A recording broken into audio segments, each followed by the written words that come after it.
it's just a pleasure to be able to come and visit with you because of your career in social work and your family. And I wish you'd tell us a little bit about your family, where you were born, your parents, and so forth. Well, I was born in Newberry, South Carolina, which is a strong Lutheran community, German settlers. My family came here from Germany, my father's family, in the early 1700s to South Carolina, so we've been around for a while. My family moved to Georgia during the Depression, to Cordele, Georgia, which is, well, it was very difficult. And that's how I happened to go to Valdosta State. It was Georgia State Women's College then, and now it's Valdosta State University. And I was a social worker of the year in 1981. First time I got something like that. My mother and father were always activists, social activists. My father was an architect, and he was very active in the Sons of Confederate Veterans, and they didn't act like they do now. My mother was a social worker, and she was an Agnes Scott graduate. Daddy graduated from Bliss Electrical College in Washington, and then taught drawing at Georgetown University, and got his architectural degree there. His daddy didn't want him to go to architectural school, said nobody ever made a living pushing a pencil. And he sent him to electrical school to get an electrical engineering degree, and then he worked his way through and got the architectural credentials, and he was a good one. Very gifted, both of them. And you had siblings as well, did you not? I'm the second of 4 daughters. And I was named for my mother, the whole bit. And she had worked in public welfare in Decatur, Georgia.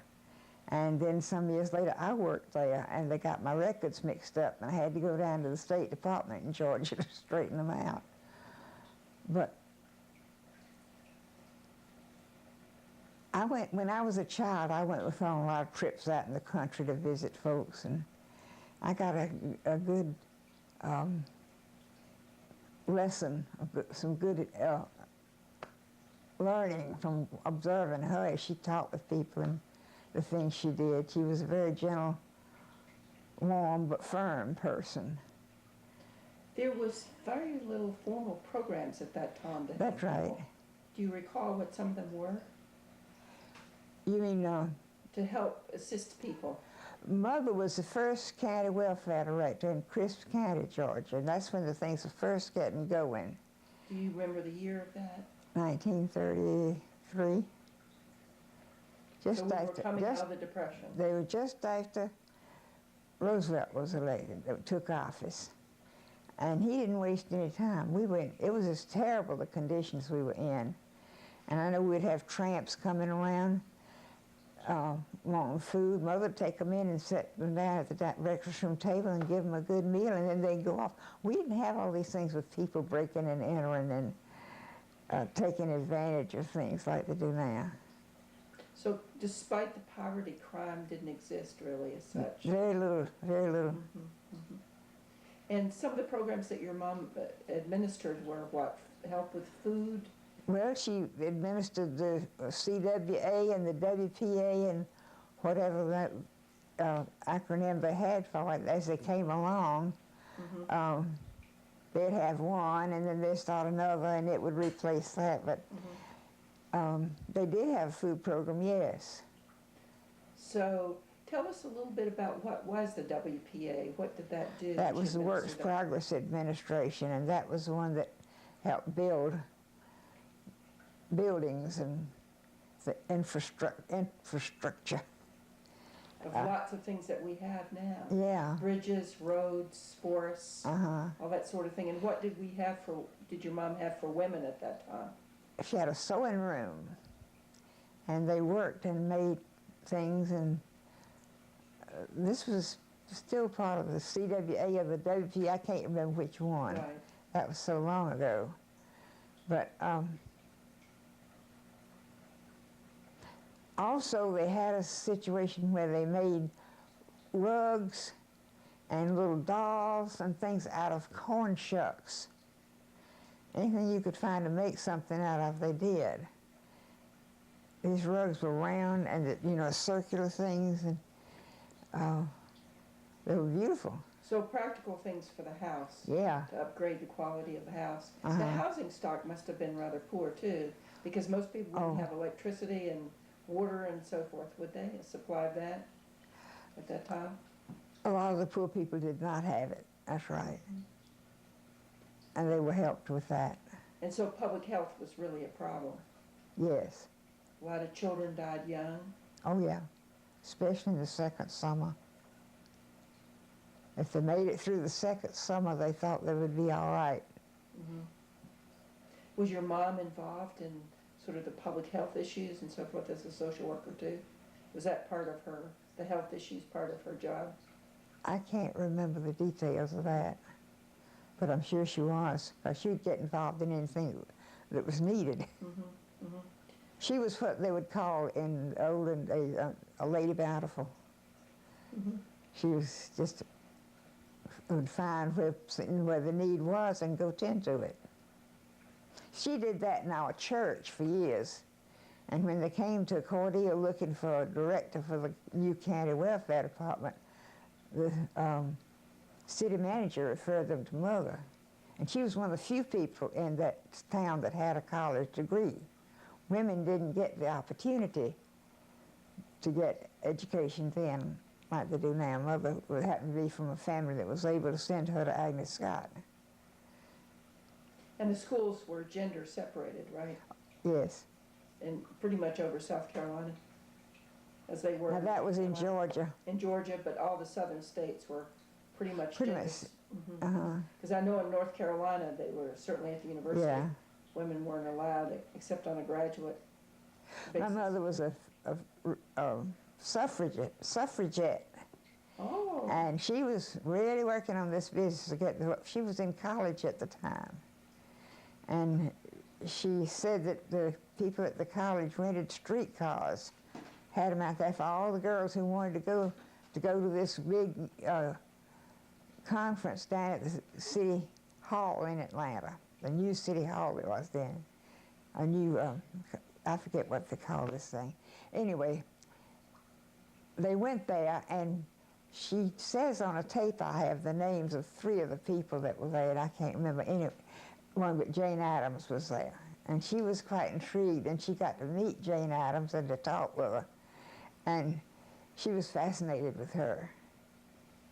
That is wonderful that she met Jane Addams. Yeah. What a treat for a social worker to meet Jane Addams. Now, did your mother have a degree in social work? Or No. liberal arts, or? She had a degree in biology and Bible. And what was it they were? Oh, French. She had a degree. She had those 3 majors: biology, French, and what was the other one I said? Biology, French, and Bible Yeah. studies. And she was quite a Bible scholar. Mm-hmm. Well, there would have been very few social work schools in the country at the time your mother was going, I would That's say. right. And she took a course from Arthur Fink. He was at the University of Georgia. And he came to Atlanta and did some extension courses, and Mother took some of those courses, and she was fascinated with it. She was the volunteer librarian for the class. She would get the books from the library in Atlanta and bring them. Did that. And Arthur Fink wound up being dean of the University of North Carolina School of That's Social Work right. later. At that time, he was a very young professor, I gather. There, yeah. And only not so long ago died, actually, in his At 90s. the age of 99. Oh, he was a delightful person, and he was a good teacher. Very interesting person. And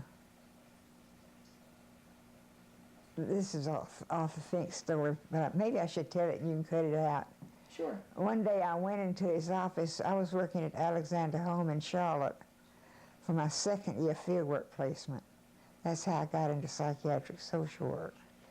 And Miss White, who was the director of the home, wanted me to see if he knew anything about Girard College.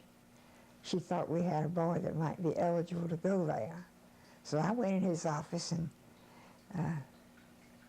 I said I was interested in knowing if he knew anything about Girard College, and he ran back in his chair and grinned and said, "Why do you want to know?" And I told him, and he said, "Well, I am a graduate of Girard College. I was a poor white male orphan from Alabama whose father was dead." And that was the credentials for admitting them. And Girard College was endowed by huge estate left to the city of Philadelphia. And they were to build this school for boys. And it had to follow his will exactly. And in his will, he put that they had to build a 12-foot brick wall around it. And the Philadelphia fathers didn't want to build a 12-foot wall, so they dug down deep and put about a 4-foot wall around it.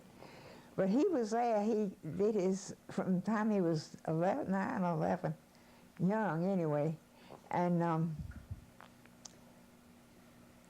he trained, I believe, as a mechanic. They wouldn't let them leave till they were trained in some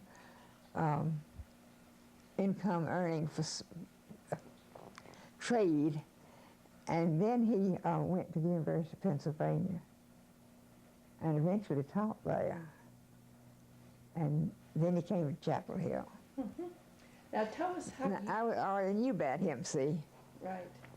How did you come about coming to Chapel Hill? How did you decide to go into social work and graduate school? And why did you choose the University of North Carolina in Chapel Hill? Well, I went into social work because that's what I planned to do. I did the pre-professional course in social work at Valdosta, and Dr. Eleanor Nems Brink was our professor. And she just was so sold on the University of North Carolina and Dr. Odom, and talked a lot about it. I didn't realize that maybe she might have graduated from there. Been connected. Recently I saw her name with her address as Chapel Hill, North Carolina. I know she's long since gone, but I wish I had known that. But anyway, I was indoctrinated by Eleanor Nems Brink and by my mother because she thought so much of Arthur Fink, and my mother did. And when I got ready, well, I taught school for 5 years because I had a hard time deciding to follow in my mother's footsteps. That was kind of a hard deal, so some hard shoes to fill. And then I made up my mind I wanted to go after the war. I fought the battle of the classroom during the war. And after the war, I decided that I would go. And I hadn't think about going anywhere but Chapel Hill. And I had to go to Charlotte to meet Miss Muriel McLaughlin for an interview. And I rode all night on a bus, got to Charlotte, went in the bus station, cleaned up, brushed up a little bit, and found this building where I was to meet her. And that was a really difficult interview, and I just was so distressed. I knew I'd just busted out. And I went back and sent in my application to Tulane. And you know, I got my reply from Tulane accepting me, and McCry from Chapel Hill accepted me in the same mail.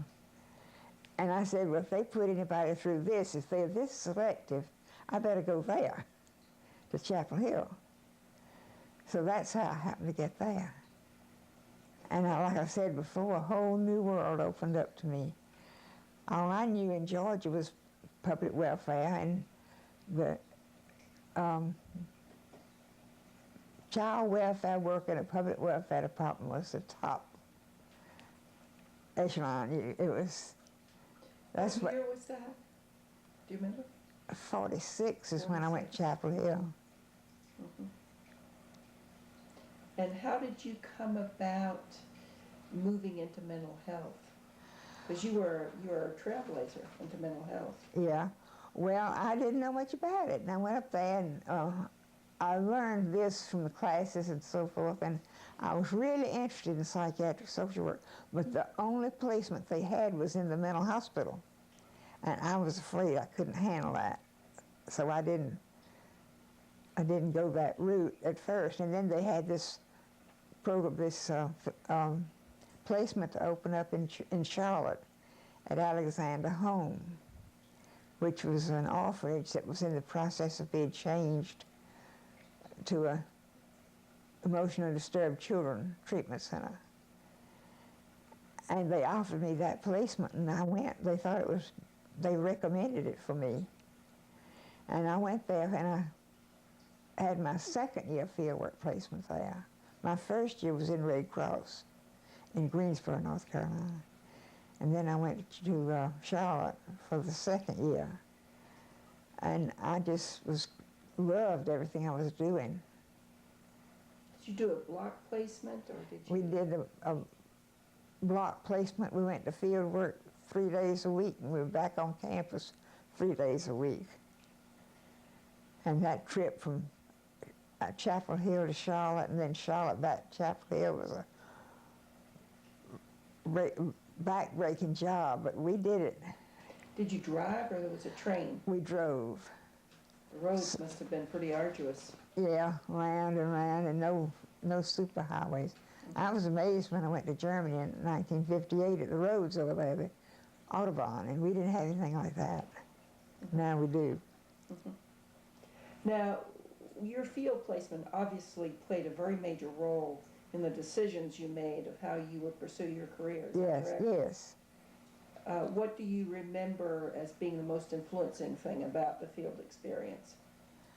Well, I had a really good supervisor who was the director of the home, and it was a trailblazing deal. We were changing it from an orphanage to a treatment center, and I was pleased to participate in that. And the social worker they had was top-notch. Avery Hood from Charlotte. She's now dead, but she's the one that introduced me to this social work I told you about that I've lined up for my friend to see. So the training was that probably more influential in your life than the classes, or could you say that? I couldn't say that. I couldn't say that. What classes do you remember and professors that were very influential to you in Chapel Hill? Well, we had Yuri McLaughlin and Isabel Carter were top-notch. Catherine Yacker. They were among the first female people to work at the university. Yeah. I believe Catherine Yacker was the first female. Uh-huh. And I believe Dr. Odom really worked hard to get her appointed, didn't he? I don't know about that. That was for my day. She was there when I got there, and she really, she was in the social science research outfit and taught statistics, I believe. I like that because I liked math. But we had a good relationship, and she was the one that recommended me for the Sociology Honorary Society. She was surprised that I wasn't already in it. She told me. Now, did you know Dr. Odom, the founder of the school? No, I didn't. He was not there. He was gone before my day. I went there in 1946. And I don't know why I didn't, if he was there. He would have been there. He died, I think, in '53, if I'm remembering correctly. But he may have been withdrawn from the school because he founded so many other departments at the university and was involved in founding the Research Triangle and all sorts of other I knew him very personally through Dr. Brink and Dr. Yacker. But I can't remember that I ever got to meet him, but that doesn't mean I didn't. Right. I tell people just because I don't remember it doesn't mean it didn't happen. Right. What are your most vivid recollections of the school? The students that were there, what was the ambiance, that sort of thing? Well, it was a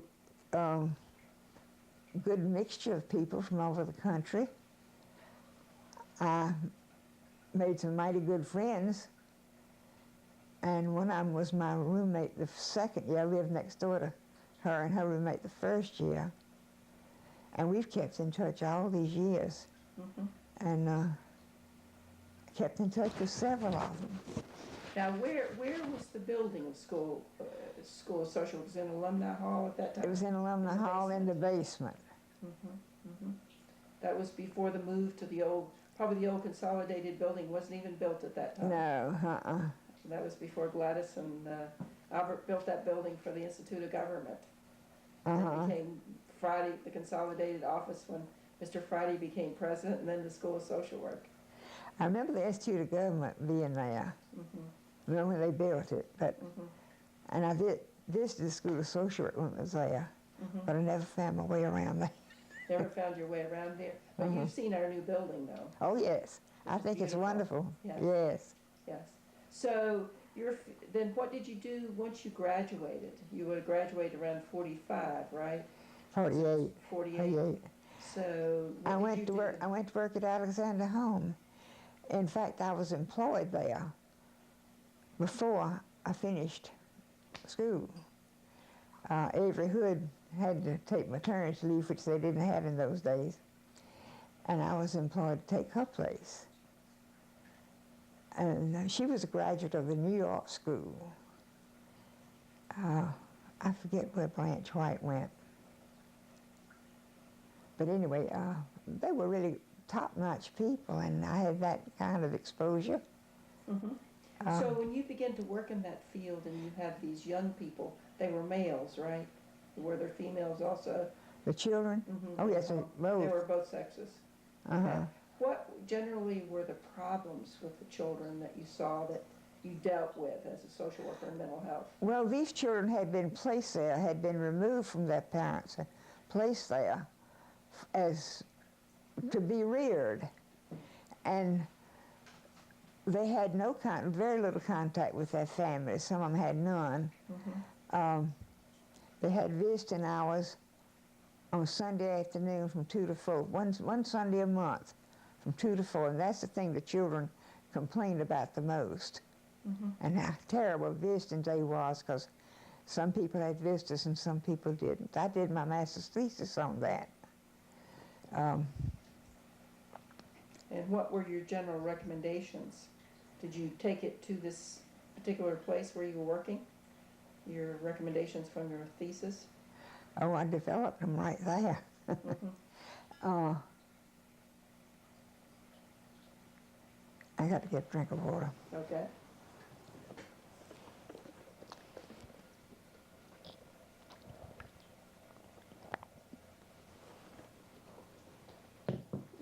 There we established a program whereby parents could come and visit anytime.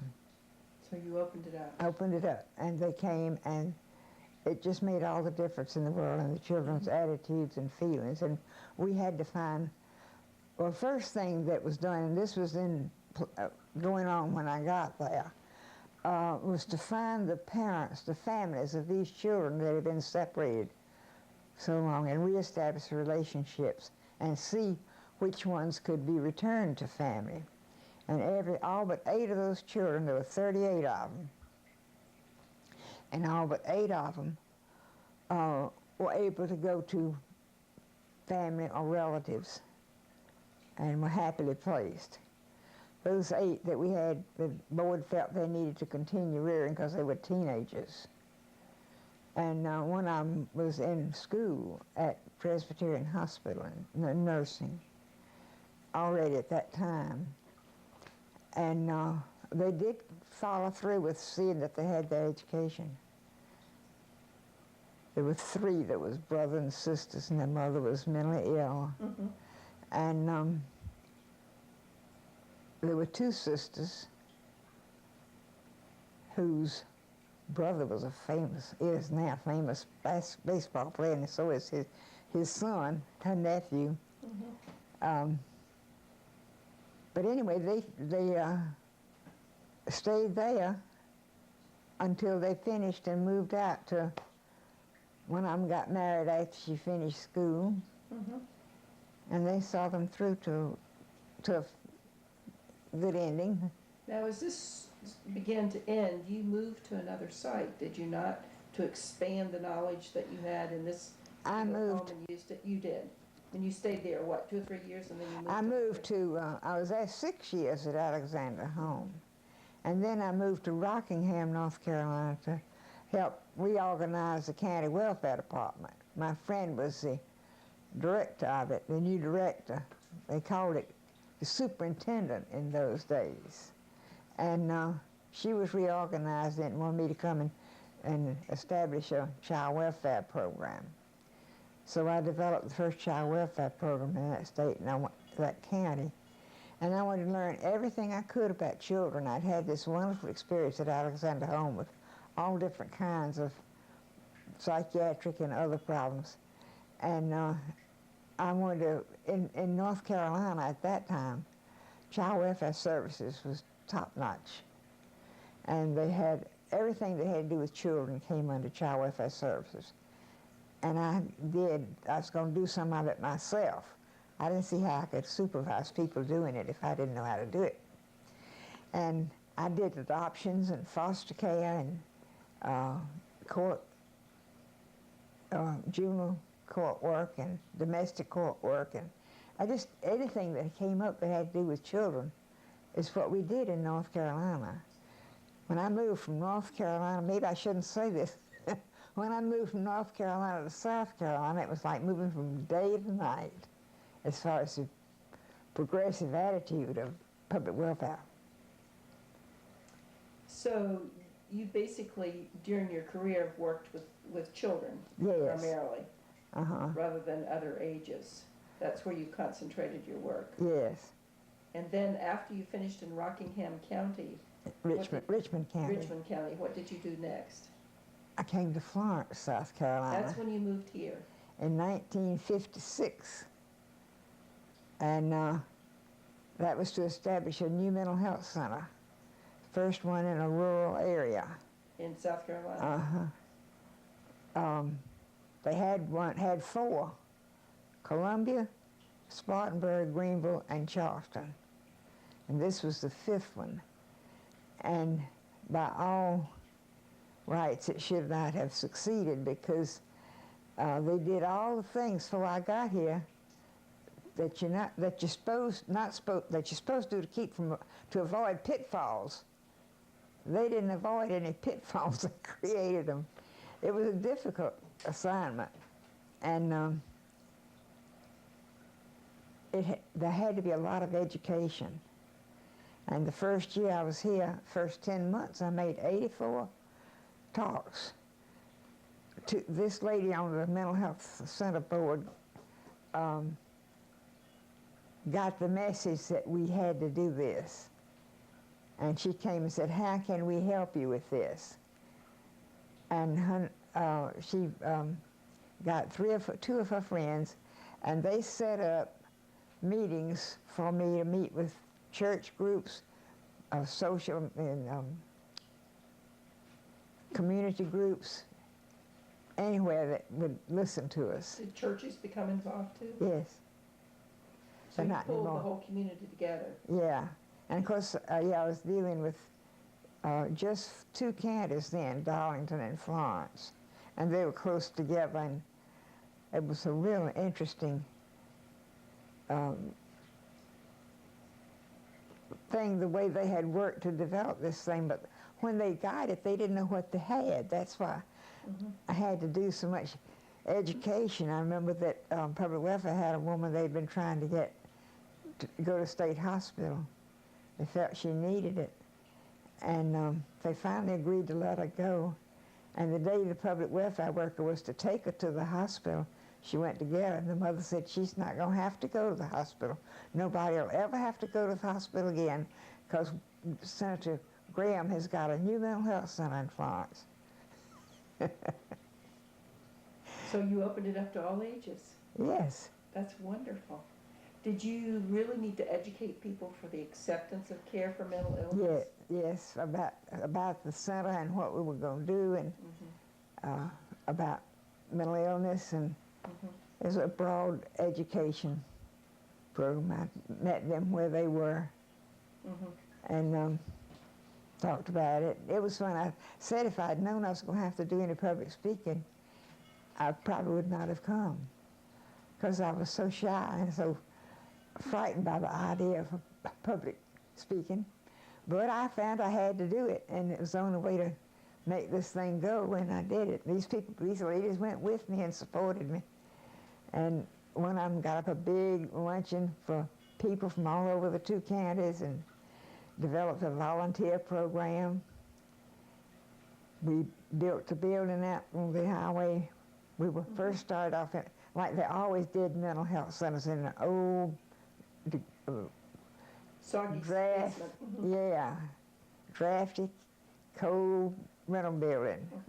So you ran this mental health center by yourself in the beginning with a board? Yes. You didn't have a psychiatrist? You didn't have a No, we psychologist? had a psychologist there who showed up, and it was well that he went on.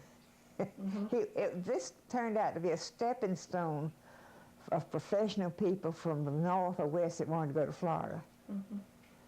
And it was hard to get good people and keep them. But we did have some very good staff members. This psychiatrist that was director of the state program in South Carolina was very progressive, and he loved the clinics. And he came and gave 1 day a week as psychiatric service until we got a psychiatrist, which was a long time. That was probably in the 60s you got a psychiatrist, or sooner? Yeah.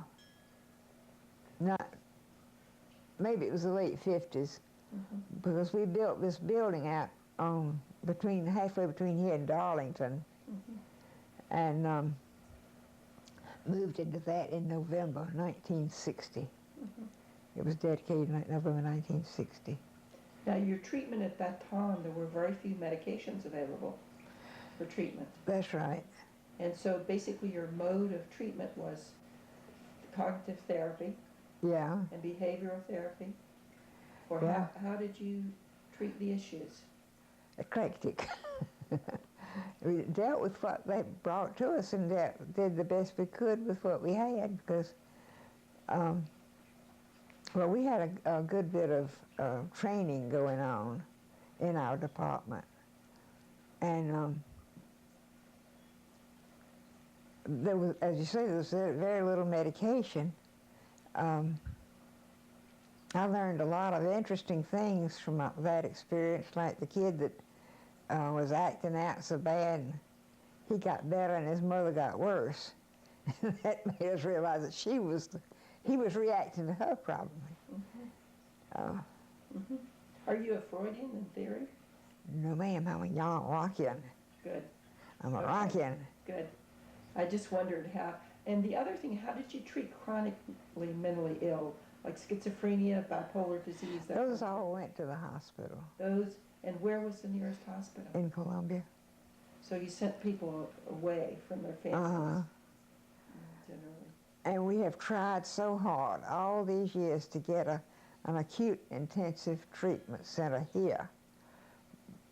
Toward local care is what we're supposed to be working toward and have been, and it gets on the back burner. Too often it gets pulled back out for a little while and then gets back on the back burner. But we need a facility here in Florence. And we had one at one time in one of the hospitals. We had a unit there, but it had to be closed because of funding. We had a program for children, a residential program for children, children with depression particularly. They were, I think, 11 to 17. And this was 3 counties, the 3 that our center covers, and that had to be closed because of funding. So that makes it so hard. Do you find that mental health is always the first thing to get the axe? When health care is an issue, when there's not enough money in the legislature? Well, it comes pretty soon, and what troubles me is that mental health does not have parity with other medical conditions, and that's another thing we're working. I don't know if it'll ever come. Well, that's a federal issue too. It's never I know it is. parity, ever. And yet, a person can't be well if their mental health isn't well. That's right. Physically is often not enough. And they've come along with so much now, it's hard to know which one to do. And as psychiatry's changed over the years, we've moved away, at least my impression, and you correct me if I'm wrong, that psychiatry has moved to pushing pills. Yeah. And social work has taken the motto of doing any therapy if there are any. When I came into South Carolina, the social workers were the ones who did the therapy. Mm-hmm. Psychiatrists generally didn't like to do it. I haven't known that many good psychiatrists in all my life. I've have some that I think were top notch, and I could count them on one hand, maybe two. Mm-hmm. But one man who's a good psychiatrist said he went into psychiatry because he was afraid of death. He didn't feel he could deal with dying patients. Mm-hmm. And I thought that was and he was a good psychiatrist. Mm-hmm.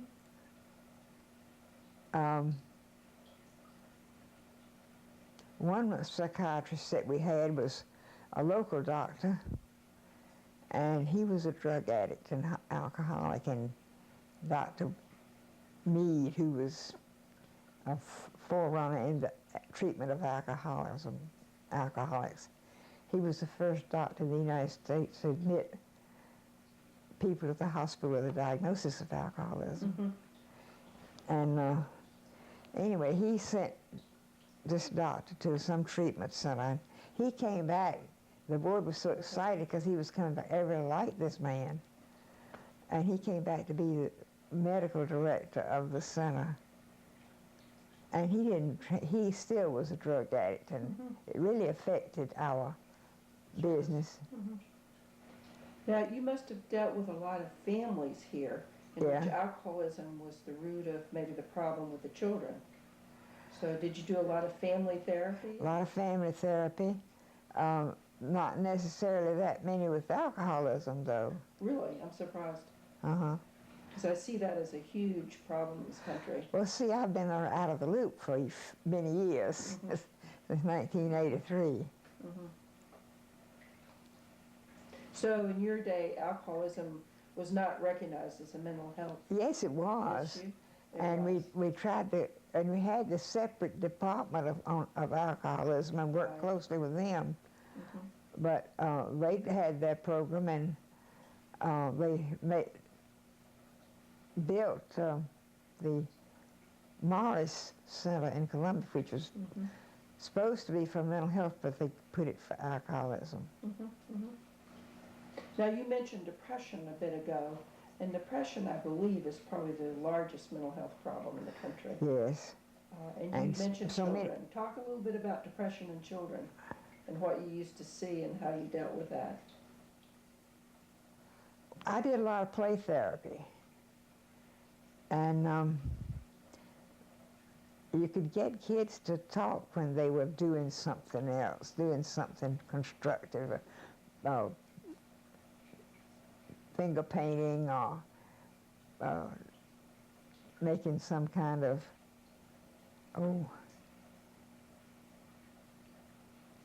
wood carving, different things like that. Drawing pictures for you, that's what. Yeah. Mm-hmm, mm-hmm. I've got a picture right now that a kid made. He would come in and he wanted to paint. He was 5 when I first started seeing him. He was very immature. He wanted to paint, and the things just had no design to him. He'd just draw and make no design, just lines this way and that way. And he was so proud of them. And then after a while, he didn't want to paint anymore. He wanted to do something else.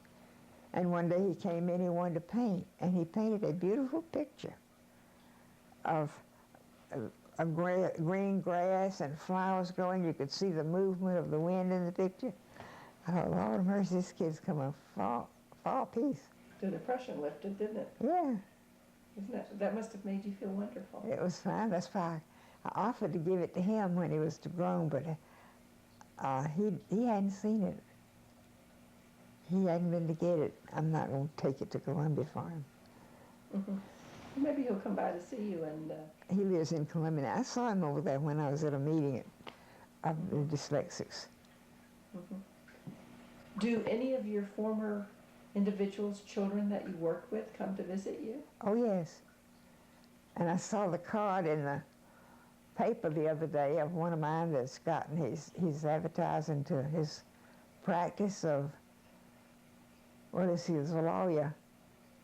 And I forget what he's got his practice in, but it's in wills and estate planning and that sort of stuff. He's not getting into the criminal law. Mm-hmm. Mm-hmm. But he was such a joy to work with because he wanted help. And he told his mother that he had to have it. And somebody sent her to me, and oh, he was so bright and so depressed. And he told me, he said, Miss Summer, I told my mother that if she didn't get, that it was dangerous, the condition I was in. Wow. And he was in 11th grade, 10th grade. I was able to get him into a school over in Darlington that was one of the white flight schools, Mm-hmm. but it had a real good program. And one of the director of it had a psychologist here that had been very much involved in the mental health movement. Mm-hmm. And she took him and some other kids and worked with them and saw that they had their needs met. He then went for a year. He told me that he thought he needed to go somewhere for a year before he tried college. And he wanted to go to a military school. So I found Hargrave Academy up in the border of Virginia and North Carolina. And I'd used that school very effectively in the past, and it was a great experience for him. And then he went to the Citadel. And so he was highly disciplined. yes, he wanted to go to the Citadel. And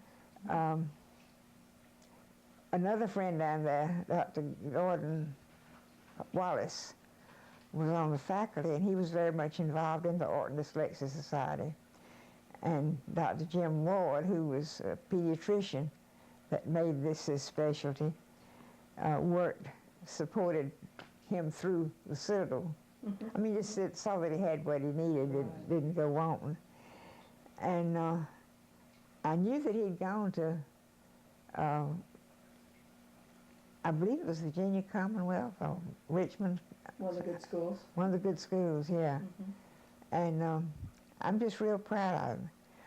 You should be. My broker is one of my kids. Really? Yes. And when I went over, changed him and went over to his office, he took me all around the office and introduced me as a lady that helped him with his dyslexia. Of course, I had one of my teachers do it, but... Right. Wonderful.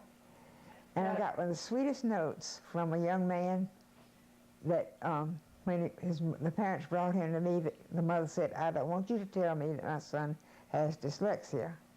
I don't want to hear that.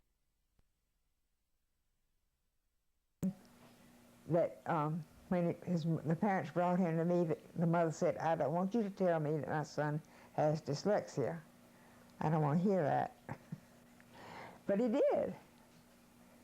And I said, I know you don't want to hear this, but here it is. Mm-hmm. And showed them how I went down into Conway and met with this faculty, and I got this kid talking books. Mm-hmm. And he got the textbook and read along with it. Mm-hmm. And he said that made the difference in his making it. He went to special program for dyslexics at Erskine College. Mm-hmm. And then he went to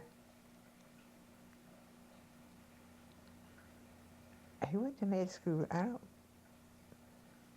I believe he did go to the Medical University of South Carolina, but then he went into plastic surgery. Wow. And I got the most beautiful letter from him. And he's got his office in Mount Pleasant, South Carolina now. That's great. I hear from him That's wonderful. And there's never a week that goes by that I don't get a call from somebody wanting to know what to do. I'll have to tell you this story. I made a talk at the NAMI meeting, National Alliance for the Mentally Ill.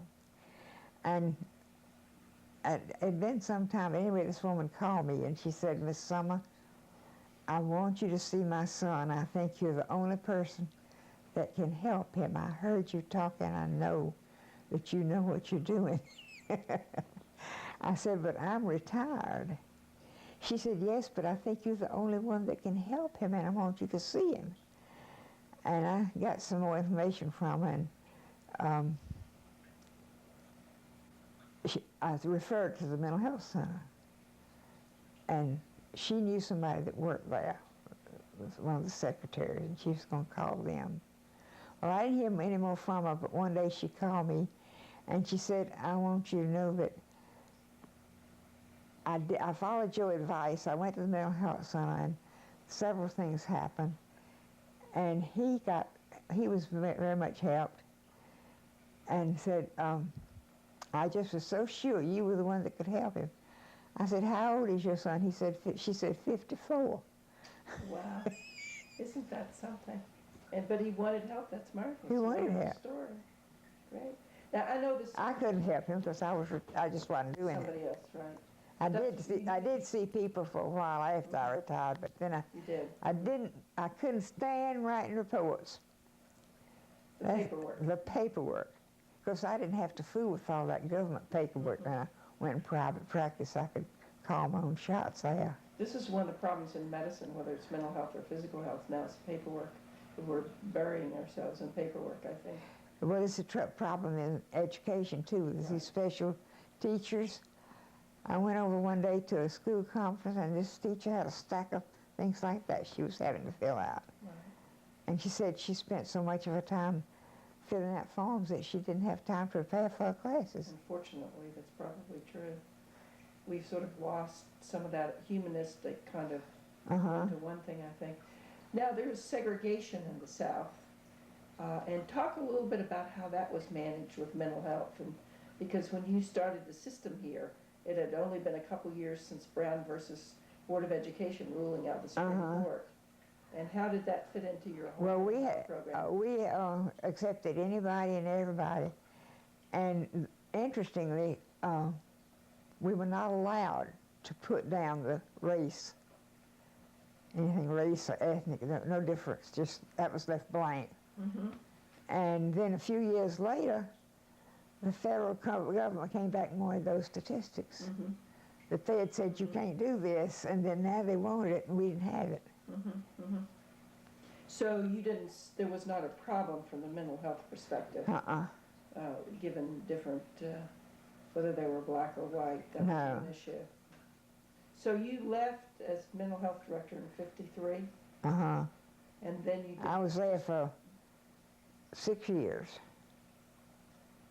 And then were you the first female director in South Carolina? No. All of them were females. Really? But then that's changed too. They have 17 centers now, community centers. Ours was the best. It was the best when I was director, and it was best with the most recent director. That's great. He was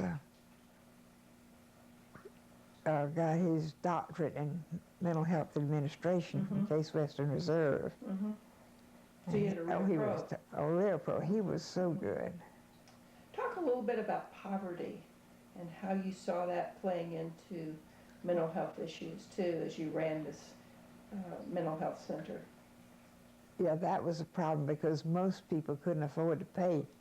We had a sliding scale, and worked out whatever they could afford, and if they couldn't pay, they couldn't pay. I always felt, this is something I felt strongly about, that setting the fee was a part of the social workers or the therapist's job. This, to me, had a lot of feeling and needed to be dealt with in a positive way. After I left there, they started letting the secretary of staff do it. And I was out there one day in the library, and this gal came in with a client. And the way she handled it, I don't know how she could have done any different, but I was just appalled. And I would take this up with them every now and then, that they needed to, this would be a part of the responsibility of the social worker, or whoever was the therapist. Mm-hmm. But they never have done that. Mm-hmm. Mm-hmm. They saw that as wasting the therapist's time, and I saw it as a very important part of the social, or the responsibility of the relationship between the two, because fee had to do with their poverty and lack of poverty. Right. I don't know if I'm making any sense. You certainly do. You certainly do. Did you ever make home visits? Was that ever a part of your work? Yes, I did. Uh-huh. And talk a little bit about the value of home visits. Well, they have now developed a family preservation program. All the work is done in the home. I was all for it. When I did home visits with Red Cross and with public welfare, I saw the value of being able to see where the client was, mm-hmm. what the situation was firsthand, and I think it strengthened the relationship. And then they got out of that, and now they're back into it. I'm so pleased. Good. Now, if a young person came to you today and said, Ms. Summers, I'm considering going into social work, what would be your advice to them as far as going into social work and mental health? Go to the University of North Carolina. I would talk with them about what their interest was and where it came from, and tell them some of my stories, and I would encourage them if I felt they were suitable. I've had that to happen. I've had a number of people to come to me about it. What would you tell them was the highlight of your career? My Supreme Court case. Oh, tell us about that. Well, that was the youngster that was 14 when the mother brought her to me, and she was really, really depressed. And she had done, well, she'd done poorly all the way through in school, and then she all of a sudden started making A's. And her mother was so pleased and mentioned this to one of her friends and said, no, she's not making A's. She's flunking. And the mother found out she was changing her report card. It had become that bad. There was a conflict between her and the father. The school had had the child tested and told them there was nothing wrong with them. They needed to pin down on her harder and make her do it. And that's where they were. And this kid couldn't handle it. He'd even gone to the extent of whipping her about her grades, because they'd done everything under the shining sun. And the mother brought her to me. I had taught the mother in the School of Nursing here. And oh, she was so depressed, and she was so upset about her relationships with her parents. And she just couldn't do this. She worked so hard, and she just simply couldn't read. And I evaluated her, and I learned how to do that in this children's home. That was one of my things that I could test people. Branch White taught me how to do it, and I did it. Anyway, she had a reading level of about 4th grade, and she was in 10th grade, I believe. And I went with the parents to the school for a due process hearing. I told these parents, I said, now if you're going to start something with the school saying that she's not getting a proper education, don't do it unless you plan to go all the way to the Supreme Court if necessary, because we don't usually win at the local level. And I went with them to the due process hearing, and it was a farce. And we were supposed to sign a paper. I said, does this say I approve of it or that I was here? And they said it was attendance. I don't believe that. Anyway, they got this child. They tried to get they could have sent us to a school in Florence that had a program, self-contained classroom for adolescents with learning disabilities. And it was a good program, but the school would not approve that. I went with one of the county power structure to meet with the superintendent of schools to see if they couldn't lighten up a little bit and help this family with this child. And there was just no way, nothing. This man had 2 children with dyslexia, and so he'd been real interested in it, and he was a good friend. And we were able to get her accepted at Trident Academy in Mount Pleasant, South Carolina, which is a special school for dyslexics and attention deficit disorder. And she blossomed. She got to be a cheerleader. She became a campus leader. She enjoyed it. She graduated on time, reading at 12th grade level. And then we had to go through the process of getting the school to pay. They were supposed to pay according to the law. If they couldn't provide a proper education, the school had to pay for it elsewhere. And so the family tried to get the school to pay, no way, and so then they sued. We lost at the local and the state levels. So then the parents appealed it to the district court, and they won there, the federal district court. And so then the school appealed it, and the parents won at the federal, appeals court. And then it went from there to the Supreme Court. And I just knew from the time we started that we couldn't lose. If we lost that case, it'd be something bad wrong. And I was able to get to South Carolina. No, wait a minute, what was the name of that outfit? ACLU? No,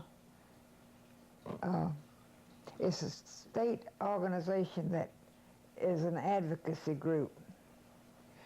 South Carolina Protection Advocacy Group is the name of it. And I was able to get them involved, and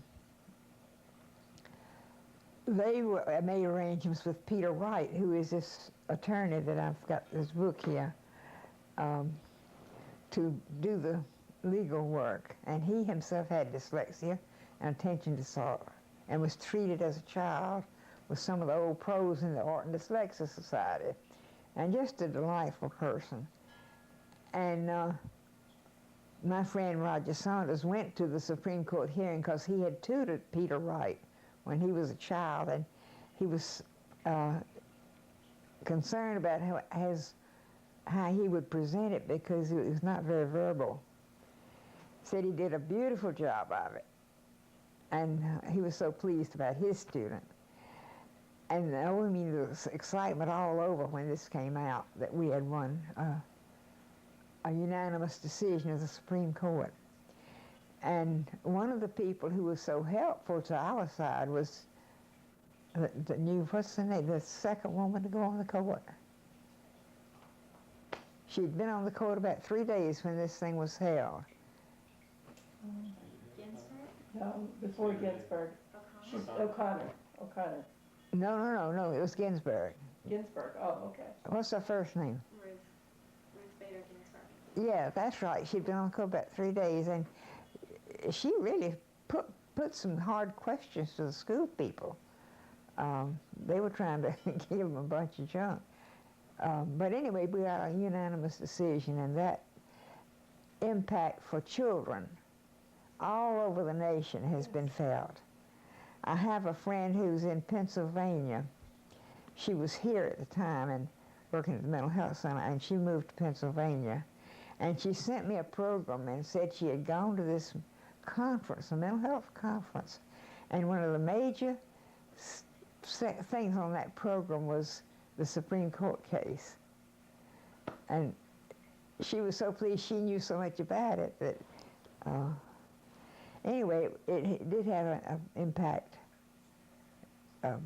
That's quite a highlight to Yes, have been it involved is. with so intimately. It's wonderful. And I guess one of the things that stood out so in this is that people don't tell me no very easily.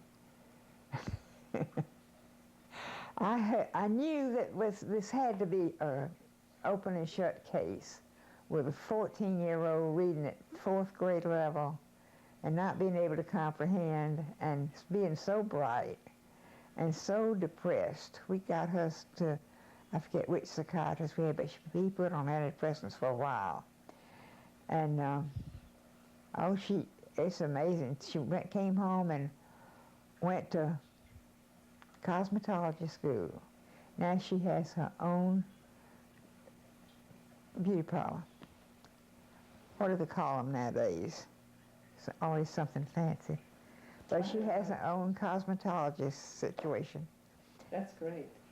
Now, you've done all these things for the community, and I know you've won a number of very prestigious awards. Could you talk a little bit about the award you won in South Carolina, the Palmetto Award? Well, that was the College of Social Work that arranged that. And they came to me and said they wanted to honor me. They wanted me to be their first social work pioneer, and so on and so forth. I said, well, they did this 2 years ago in North Carolina. And Frank Raymond, who is a graduate in North Carolina, said, but the work they honored you for was 45 years of work in South Carolina, and you're a native of South Carolina, and we think we ought to honor you. I said, well, okay. I was floored, and when I went to the luncheon they gave for me, and they gave me the Order of the Palmetto, I was practically speechless. It was just such a wonderful honor and such a surprise. That's marvelous. Yeah. And then you won a wonderful award 2 years before from Chapel Hill. Yeah, and there it is right over there. George O'Neill called me and said he wanted to nominate me for the Living Legend and so forth. He wanted to nominate me. So I sent him all the stuff, and next thing I knew, the dean called me to tell me had been selected as Distinguished Alumna. I said, but I wanted to be the Living Legend. I thought that's what I was being nominated for. And I couldn't get it across to him that the Living Legend meant more to me than Distinguished Alumna. He thought the Distinguished Alumna was the highest thing you could get. I said, yeah, but it doesn't feel the same. Well, it's certainly one of the... But anyway, he put it on there, both of them. Good. It's one of the most distinguished awards that the University School of Social Work gives to UNC, so you should be very pleased about that. I was. And have you won any other awards you'd share with us? Well, I was honored by the Episcopal Church home in York Place, in 1979. That's around the corner there. Honored me for my work with children in South Carolina. Because I had been on their committee to determine what to do with the orphanage. And see, I'd been working in an orphanage that made this change. So I was on that committee and was able to be really helpful to them. We had Howard Hopkirk come down and do a study. People don't even know who I'm talking about now. But Howard Hopkirk and Henrietta Gordon were such top people, top steeple people. Well, you've just demonstrated such marvelous social work over the years and over your career. Oh my, The numbers of lives that you've touched are immense. I wonder if you ever think about how do you want to be remembered?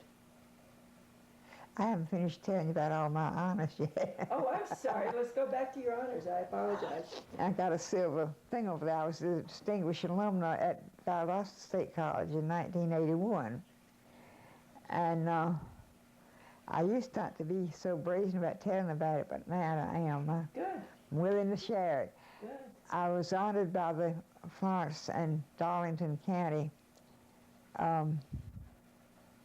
mental health centers, mental health associations, for the work I done when we had opened the new building in 1960, and they gave me a silver tray, and I had no idea anything like that was going to happen, but they will honor me for the work I done in getting that building and getting this program going and actually saving it from going down the drain when we hadn't prepared properly for it.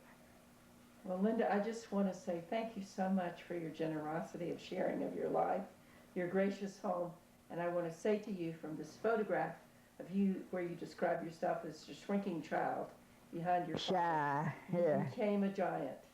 Oh, A my. giant in social work and a giant for the rights of children in this country. Thank you so much. Well, thank you.